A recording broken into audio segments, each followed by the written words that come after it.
हाय दोस्तों, आज हम पढ़ने वाले हैं ट्रांजिटिव वर्ब्स और इंट्रांजिटिव वर्ब्स के हवाले से। बात स्टूडेंट्स कंफ्यूज हो जाते हैं कि ट्रांजिटिव और इंट्रांजिटिव वर्ब्स में डिफरेंस क्या है। तो आज की वीडियो देखने के बाद कोई भी कंफ्यूजन आपके जहन में फिर नहीं रहेगी और आप इजीली आइडेंटिफाई कर पाएंगे कि ये वर्ब्स ट्रांजिटिव है या इंट्रांजिटिव है। तो सबसे पहले देखते हैं ट्रांजिटिव वर्ब्स को, डिफिनीशन को देख लेते हैं, फिर आपको समझाते हैं। Transitive verbs are the verbs that requires an object to complete their meaning।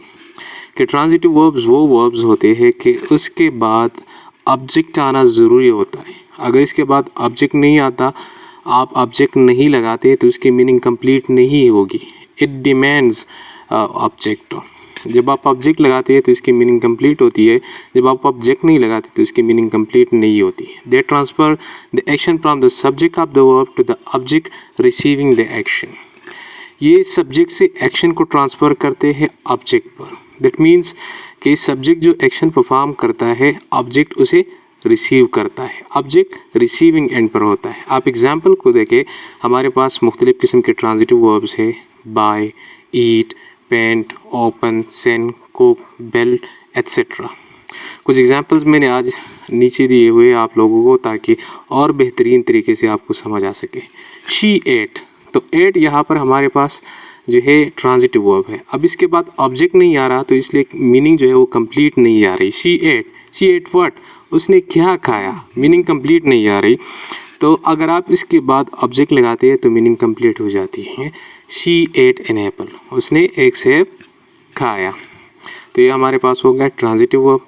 जब ऑब्जेक्ट नहीं लगाता तो मीनिंग कंप्लीट नहीं आ रही थी। शी एट, उसने क्या खाया, मीनिंग कंप्लीट नहीं है। दूसरी एग्जांपल को देखें, ही बाट, उसने ख़रीदा। तो जो सुनने वाला होता है, लिसनर होता है, शी बा, वो कहेगा शी बाट व्हाट, उसने क्या ख़रीदा। जब आप ऑब्जेक्ट लगाते हैं तो उसके लिए मीनिंग जो है वो कंप्लीट हो जाएगी। ही बाट अ कार, उसने गाड़ी ख़रीदी। आप दूसरी भी कोई चीज़ लगा सकते हैं, दूसरा भी कोई आप ऑब्जेक्ट जो है वो लगा सकते हैं। अच्छा जी, इसी तरीके से आप देखें तीसरी एग्जांपल को, ही पेंटेड वर्ड, फिर से मीनिंग जो है वो कंप्लीट नहीं आ रही। तो आप उसके साथ ऑब्जेक्ट लगाते हैं, ही पेंटेड अ वॉल, तो मीनिंग कंप्लीट हो जाती है। तो पेंटेड, एट, बाट, ये सब के सब क्या है, ये ट्रांजिटिव वर्ब है। इसके बाद ऑब्जेक्ट का आना ज़रूरी है ताकि इसकी मीनिंग कंप्लीट हो जाए। ही किक्ड व्हाट, तो ऑब्जेक्ट होना चाहिए इसके बाद ताकि इसकी मीनिंग कंप्लीट हो जाए। ही किक्ड अ बॉल, उसने बाल को लात मार दी, मीनिंग कंप्लीट हो गई। तो ये हो गए ट्रांजिटिव वर्ब्स। कि ट्रांजिटिव वर्ब्स वो वर्ब्स होते हैं जिनके लिए ऑब्जेक्ट का आना ज़रूरी होता है ताकि इसकी मीनिंग कंप्लीट हो जाए, कंप्लीट हो सके। अब आते हैं दूसरे पड़ाव पर और वो है इंट्रांजिटिव वर्ब्स।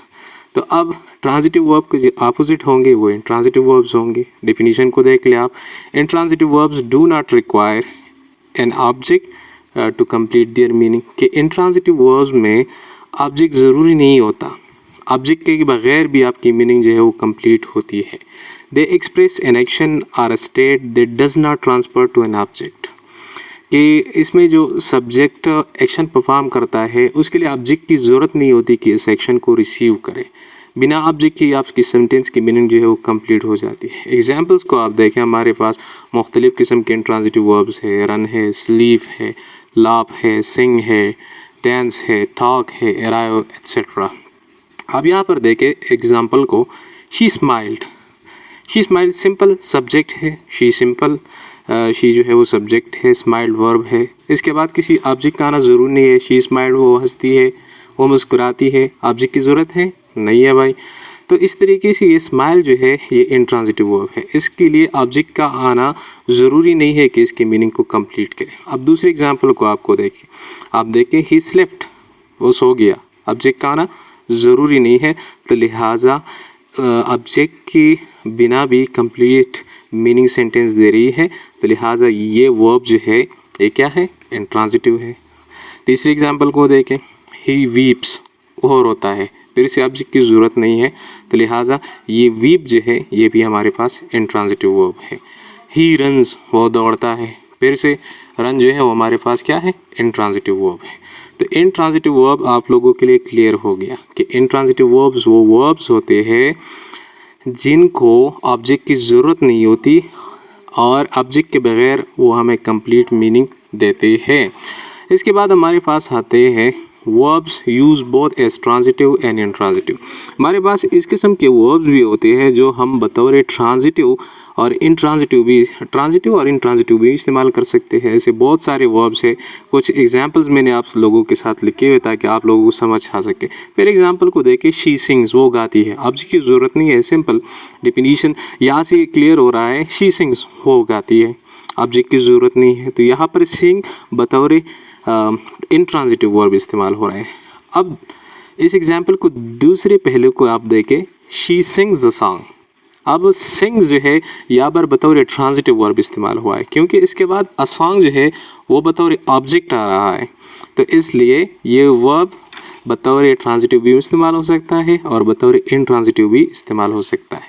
दूसरी एग्जांपल को देखें, ही राइट्स, वो लिखता है, मीनिंग कंप्लीट आ रही है और ये यहाँ पर बतौर इंट्रांजिटिव वर्ब इस्तेमाल हुआ है। दूसरी को देखें, ही राइट्स अ लेटर, यहाँ पर अब राइट बतौर ट्रांजिटिव वर्ब इस्तेमाल हुआ है, क्योंकि इसके बाद क्या आ रहा है, इसके बाद ऑब्जेक्ट आ रहा है।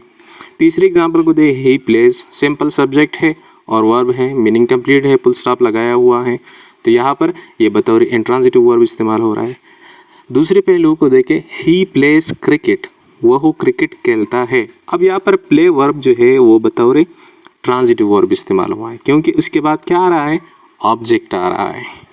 तो ऐसे वर्ब भी हैं जो आप फेवरली ट्रांजिटिव वर्ब सिर्फ इस्तेमाल कर सकते हैं, ऐसे वर्ब जो आप फेवरली इंट्रांजिटिव जो है वो इस्तेमाल करेंगे, और ऐसे वर्ब भी है जो आप बतौर ट्रांजिटिव और इंट्रांजिटिव भी इस्तेमाल कर सकते हैं। Thank you very much for watching the video.